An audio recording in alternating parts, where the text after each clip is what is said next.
All right. We are officially live with Miss Kelly Hare. Woohoo!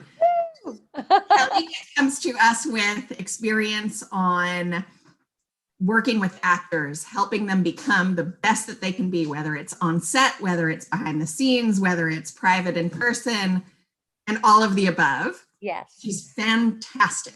So thank you so much for being here, Kelly. Hi, Amy. Tell us a little bit more about yourself. Well, basically everything you said. I work with actors, everyone from people just starting out to in the business and mentoring them and helping them through that process, all the way up to I have people who I've coached onto starring and series regular roles, and I work with them while they're filming. So and everything in between. So yes, it's a mentoring and coaching, acting coaching. Yes. Perfect. Well, Lord knows Los Angeles needs that. Yes. Okay, so we're not going to focus on the business. We're going to focus on you. So I love it. Okay. And we're going to be spontaneous about our questions. So let's see what jumps out at me first. All right, how would your friends describe you? Loyal,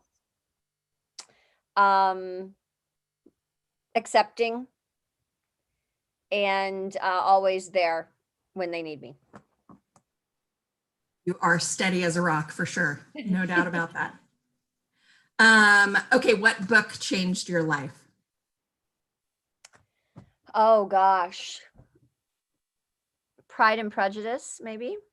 If we're going to go that route. And then I actually just read a book that I loved, and I'm trying to think of the title. I'm so sorry. I just went blank, but it really, The Traveler's Gift.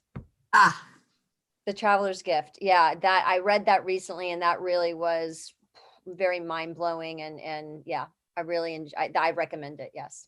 So, I mean, just out of sheer curiosity, not on my list, people. Does reading a book for pleasure, is it a very different experience than reading a script? Yes. When I read a book for pleasure, I'm able to turn off a part of my brain that's kind of dissecting, so to speak. When I read a script, I'm really being a detective. And I'm asking myself questions with everything that I'm reading. Where's this going? Why, how, who, what? It's how I'm reading. And I do read it usually for pleasure, and then read it for now helping my actor maneuver their way and find in a script, I'm looking for absolute meaning and truth. And versus sometimes just reading a book for pleasure, especially if it's a fiction book, just reading it for fun, right? Completely different. Yeah. Yes. I expected that answer, but I just wanted to go there. I don't know why. I felt like it was necessary. Do you have any fun or silly socks in your life? So many. I'm a sock girl. I just took a pair off actually before we got on. I have so many socks, and I like elephants. So everybody tends to buy me things with a lot of elephants. So I have a lot of elephant socks. Yes. Oh, elephants are sweet. Yes. I was thinking about it just yesterday. I have no idea why this is. I'm going to tell this story anyway. I don't know why. I was feeding my bird, and I was thinking, okay, so birds eat like 10 times their body weight in food, and elephants eat like 1/10 of their body weight in food. So why do we say we eat like a bird instead of eat like an elephant? Like such a random thing that I was thinking, but But isn't that, no pun intended, food for thought, isn't it? Yes, that's definitely something to think about, where those sayings get started when they're not accurate, right? So weird. You eat like a bird. Maybe it's just because they're little and we think of them as little, but little wafy birds. Yes.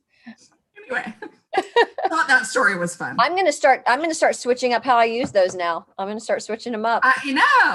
Like you're eating just like an elephant. We're gonna start a trend. I like it. Perfect timing for new trends, right? Yes. What is your favorite drink? My favorite drink is iced tea.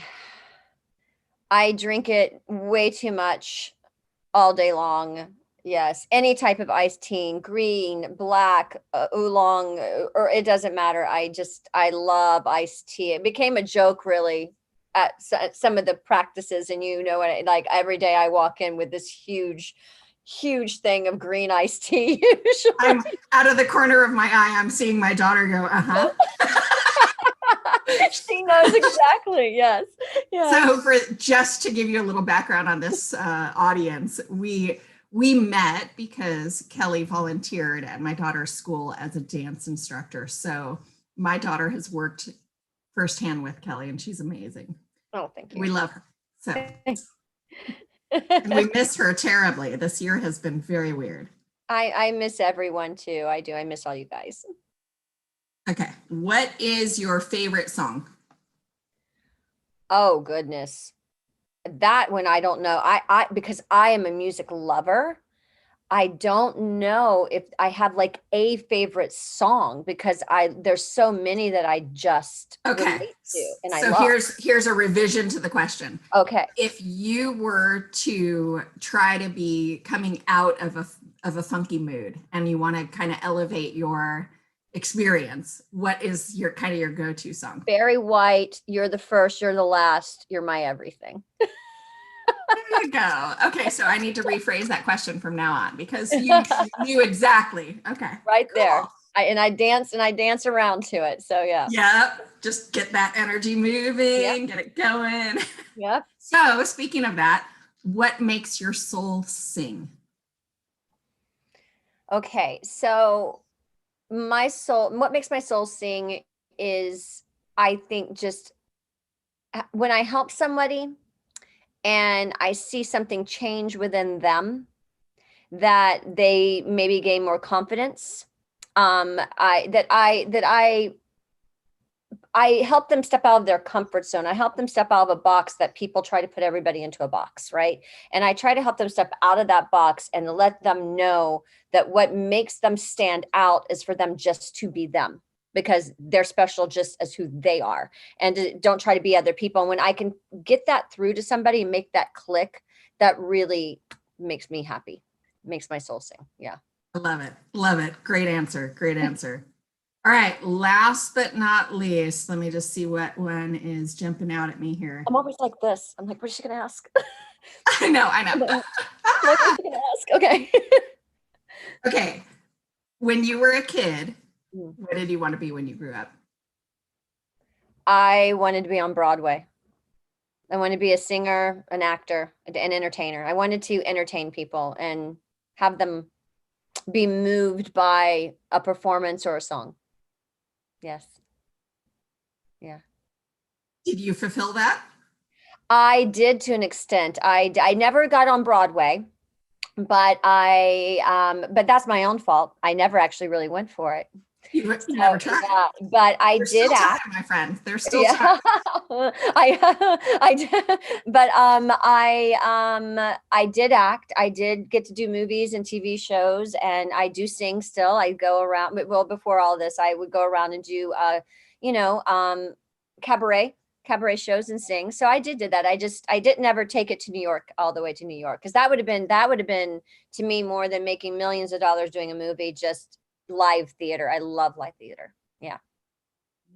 Me too. Okay, great question to end on. Totally love it. All right. So if somebody wants to get a hold of you, how do they do that? Okay. So I don't really advertise. My coaching business is word of mouth. Most of my clients come from agent and manager recommendations, referrals to me. But I am on LinkedIn. And so anybody can go on LinkedIn and message me. And I don't check it every day, but I do go on and check. And if I see it and I think that I'm somebody that would be good for you, I will get back to them. Absolutely. Perfect. Great. Yay. This was fun. I'm so glad you asked me to do this. Thank you. Thank you. Thank you very much for being game for my interview process. The spontaneous, I love it though. I'm very much that person. That Aquarius in me is like, all right, let's go. Let's be spontaneous. Yes, exactly. So thank you. It's always all right, sweetheart. Social media, thank you for watching, and